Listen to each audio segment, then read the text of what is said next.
kami dari kuasa hukum ya tergugat 1 dan tergugat 2 hadir mewakili klien kami untuk menghadiri sidang mediasi ya, yang kemudian sidang mediasi ini dipimpin oleh Ibu Luciana Apang ya.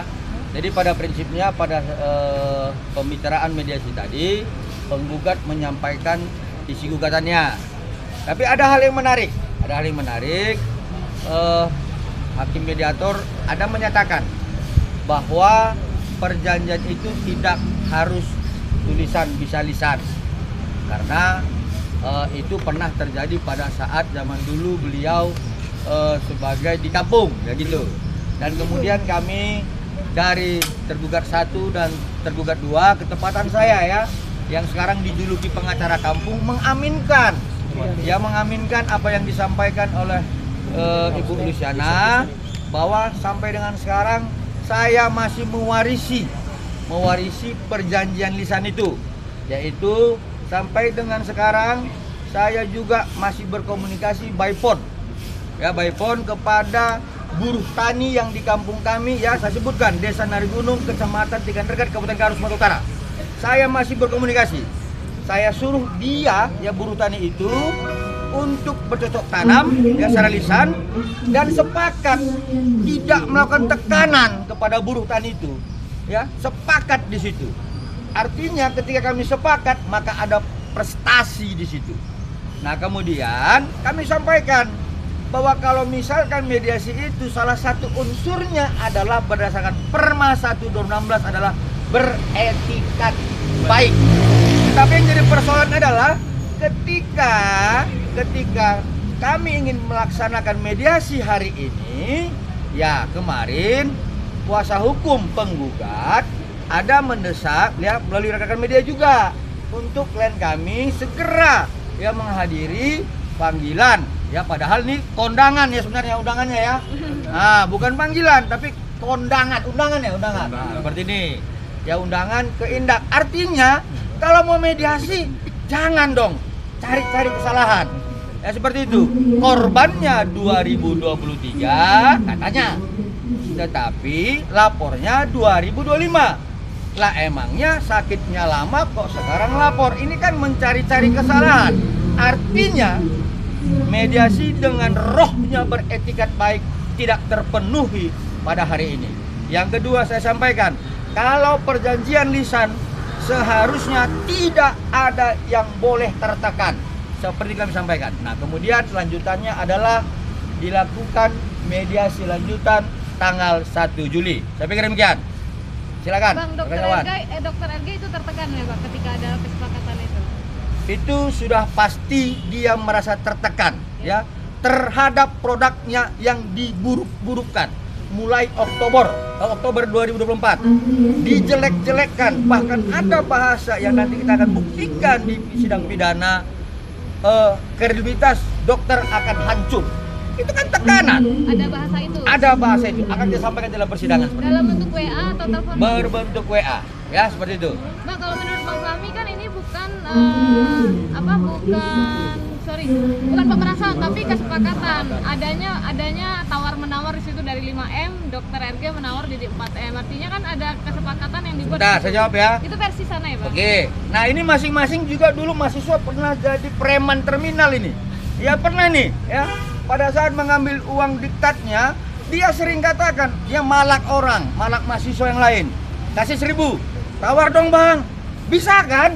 Tukang palak juga suka nawar gitu loh. Kenapa? Kebutuhannya memang malak. Ini semua ini bekas-bekas mahasiswa tukang malak dulu ini. Ya, jadi pemalakan pun juga boleh tawar menawar seperti itu. Oke. Jadi kalau ada yang tertekan di salah satu pihak dinilai pemerasan.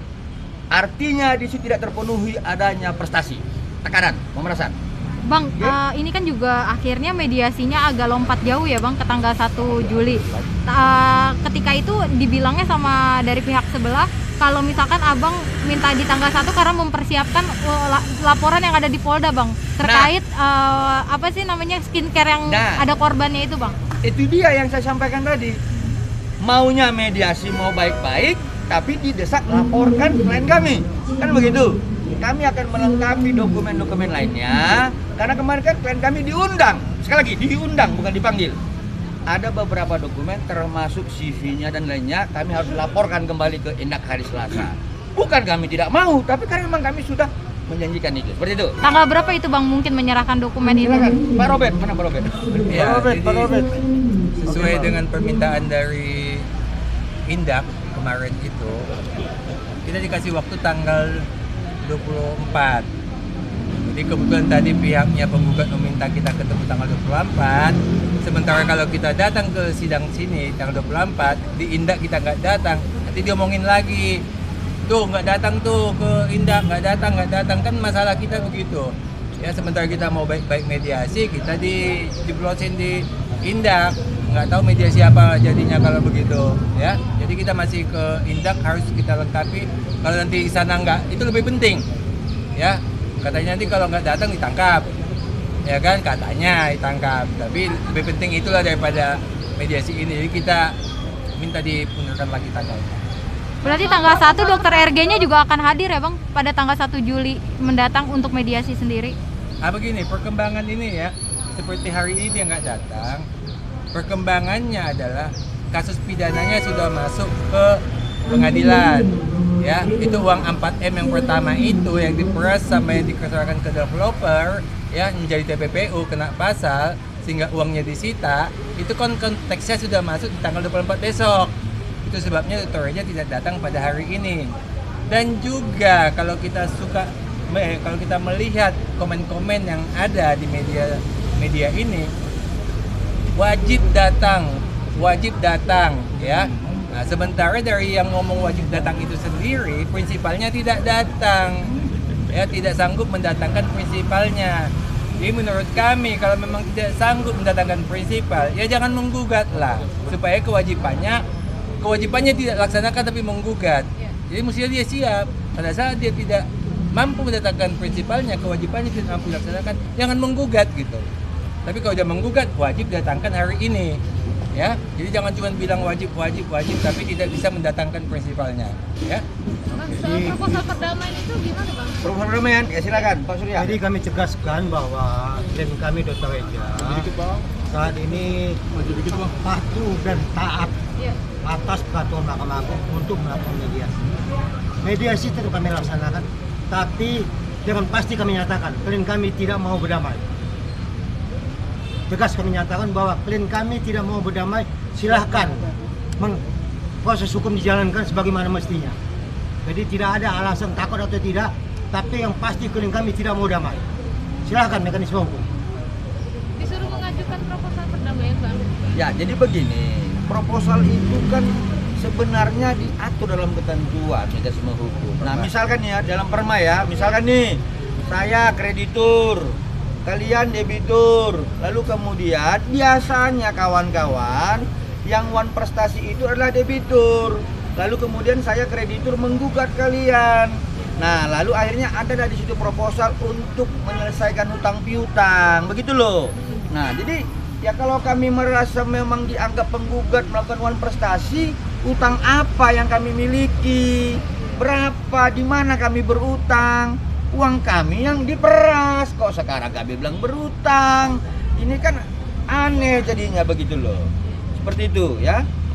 Bang, dari 4 miliar yang disita itu Abang sudah terinfo belum Bang? Berapa jatah MM, berapa jatah MAIM?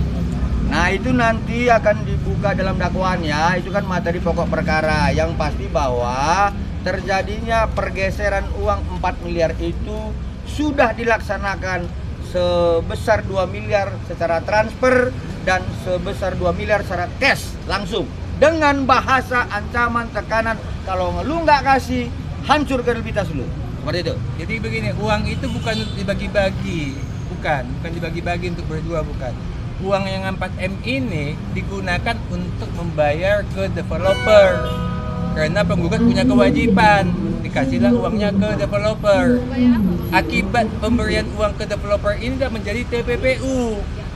Itu penyebabnya TPPU-nya. Jadi supaya mungkin tanya TPPU-nya di mana? Uang yang diperas 4M diserahkan ke developer, itu menjadi TPPU. Karena dia dua-duanya kena pasal, pemerasan TPPU kena pasal, makanya uangnya disita. Ya, jadi uangnya disita. Jadi jangan salahkan kami kalau uang itu disita, ya memang itu kena pasal dua-duanya. Jadi bukan dikasih ke Ismail sama ke NM enggak. Oh, transfernya ke itu bang.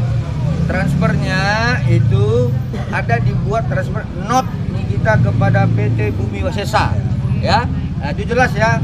Mungkin penyidik menduga bahwa disitulah terjadinya TPPU, ya. Jadi uang yang diperoleh dari kejahatan kemudian dialihkan kepada sesuatu, itulah TPPU-nya. Seperti itu ya. Yang cashnya bang, Yang cashnya tanya nanti saudara Nikita di persidangan, mau kemana kan kita nggak tahu. Namanya cash, dibagi sama siapa, dikasih sama siapa, nanti di persidangan akan dibuka. Sini kita membagi kepada siapa. Kalaupun nanti saudara Nikita mau pasang badan ya sudah. Ya, nanti kita buka di persidangan seperti itu. Ya udah, oke bang. Cukup. Udah cukup bang. Ya. Oke, terima kasih ya.